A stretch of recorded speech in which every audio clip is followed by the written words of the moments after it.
The president did speak at a fundraiser earlier today when he was in Florida. He talked about a few things pressing on his administration and perhaps on his mind right now. CNN's Ryan Nobles is at the club. Tell us about what the president said.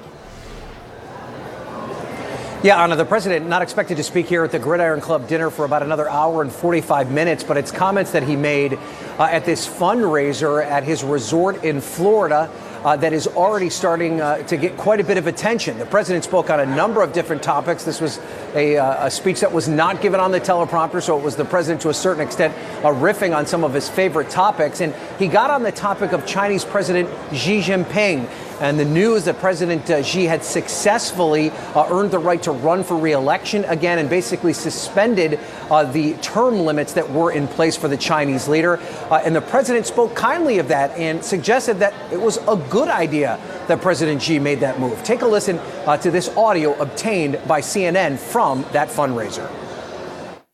Don't forget, China's great, and Xi is a great gentleman. He's now president for life.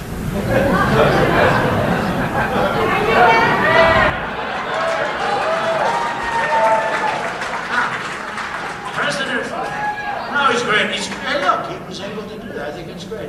Maybe we'll have to give that a shot someday.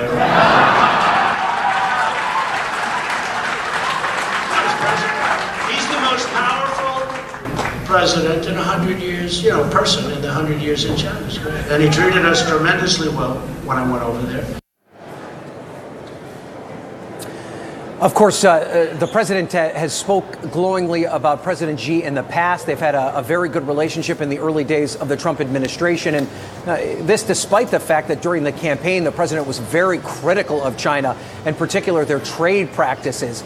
So this is certainly an about face from that position. But Anna, even though it did seem as though that these comments came in somewhat of our sarcastic or jokey tone, the president talking glowingly about an authoritarian move by a world leader to consolidate power behind them, and then suggesting that perhaps that's something that he would want to practice here in the United States, is certainly going to raise eyebrows, especially because this is not the first time that we've heard President Trump talk glowingly about an autocrat on the world stage.